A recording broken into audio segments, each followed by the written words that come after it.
नमस्कार। क्या आप इस दिवाली पर घर खरीदना चाहते हैं? प्रॉपर्टी के बाजार में जो हालात बन रहे हैं तो इस पर गौर कर सकते हैं, लेकिन फिर भी कुछ सवाल हैं जिसकी वजह से लोग हिचक रहे हैं। अच्छी बात यह है कि कई शहरों में प्रॉपर्टी के दाम 25 से 30% तक गिरे हैं। बड़े शहरों में 10 से 15% तक की गिरावट की बात सुनने में आ रही है, लेकिन होम लोन अब भी ज्यादा है। तो अपना घर खरीदने का सपना देखने वाले कैसे पूरा करें इसे? साथ ही जो लोग होम लोन ले चुके हैं वो क्या कर सकते हैं इस हालात में? हमारी इस खास पेशकश में हम आपको इन्हीं उलझनों को दूर करने में मदद करेंगे। साथ हमारे मौजूद हैं कमलेश राव, जो कि हेड हैं होम लोन्स के कोटक महिंद्रा बैंक में, और हर्ष रुंगटा, CEO अपना लोन.com के। आप दोनों का ही कार्यक्रम में बहुत बहुत स्वागत है। रुंगटा साहब, आपसे शुरुआत करना चाहेंगे। सवाल यह है कि क्या ये वक्त सही है होम लोन लेने के लिए? शायद इस सवाल को थोड़ा सा बदलना चाहिए। सवाल ये होना चाहिए कि घर खरीदने का ये सही समय है कि नहीं। लोन तो अल्टीमेटली जरिया है घर खरीदने का। तो घर खरीदने का सही समय जब होता है जब आपने उस शहर के प्रति अपना कमिटमेंट कर लिया है कि मुझे अब इस शहर में 3, 4, 5 साल रहना है, उस लोकेलिटी में आपको रहना है, तब घर खरीदना चाहिए। आमतौर पर राय यही होती है कि अगर आपको खुद के रहने के लिए घर चाहिए तो उसका टाइमिंग करना खतरे से खाली नहीं होता। मतलब आप बॉटम मार्केट नहीं ढूंढ सकते, कहीं ऐसा ना हो कि आपकी ट्रेन छूट जाए, बहुत भाव बढ़ जाए। फिलहाल ये डर तो नहीं है।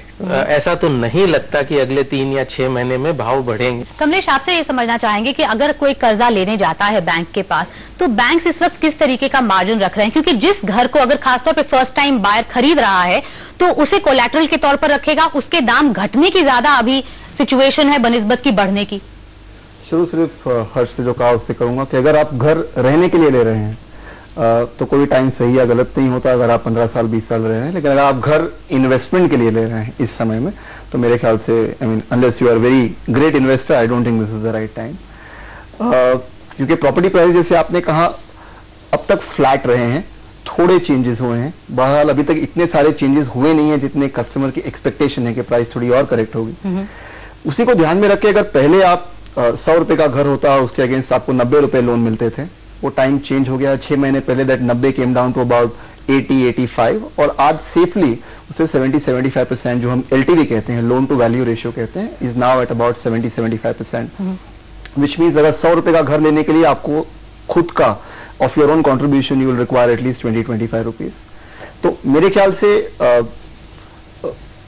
एक्सपेक्टेशन यही है कि थोड़े से, जैसे हर्ष ने कहा, प्राइस करेक्शन हो सकती है या डील हो सकती है। और अगर वो है और अगर आप 15-20 साल रहने वाले हैं तो आई थिंक इन 15-20 साल में प्रॉपर्टी कभी आपको नीचा नहीं दिखाती। हमेशा property price always higher than what you bye.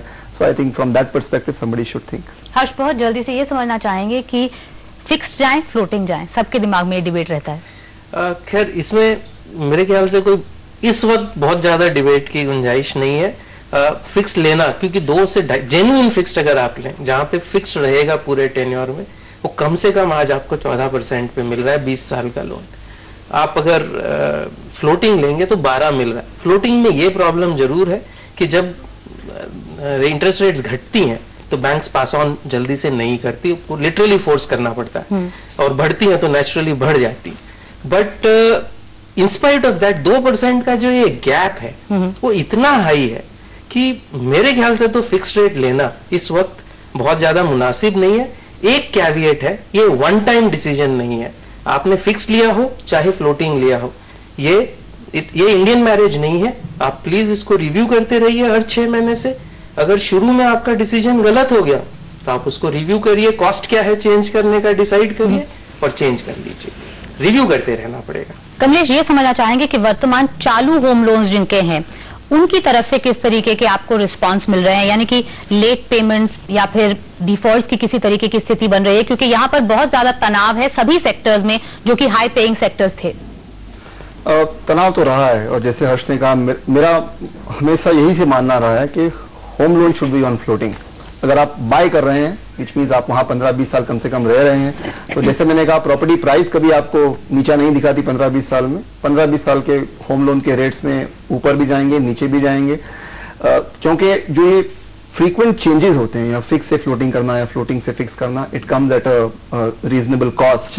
और क्योंकि पहले 4 साल या 5 साल में the principal component that you pay is not very high, you end up paying a lot of money. तो इसीलिए मेरे हिसाब से तो floating is always a better choice for somebody who is buying a house at this point in time. Interest rates बढ़ने से, और जो बढ़े हैं 300 350 बेसिस पॉइंट्स जो बढ़े हैं, अगर आप 1 साल 1.5 साल पहले देखें तो उसका इम्पैक्ट डेफिनेटली ईएमआई के ऊपर आया है, होम लोन ईएमआई के ऊपर आया है।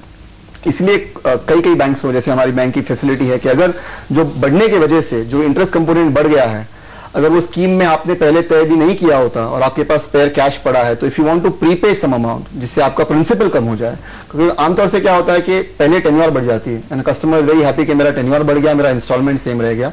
आई am not sure that is a good option, because जैसे टेन्योर बढ़ता है you are ending up paying more interest for the same loan. इसलिए कस्टमर जहां तक स्ट्रेच नहीं है शुड ऑलवेज मेक श्योर कि टेन्योर सेम रख के अगर ईएमआई बढ़ा सकता है या उसके पास थोड़ा स्पेयर कैश पड़ा हुआ है, तो he can make a part prepayment to make sure he can bring the principal of his home loan down is a good choice for him.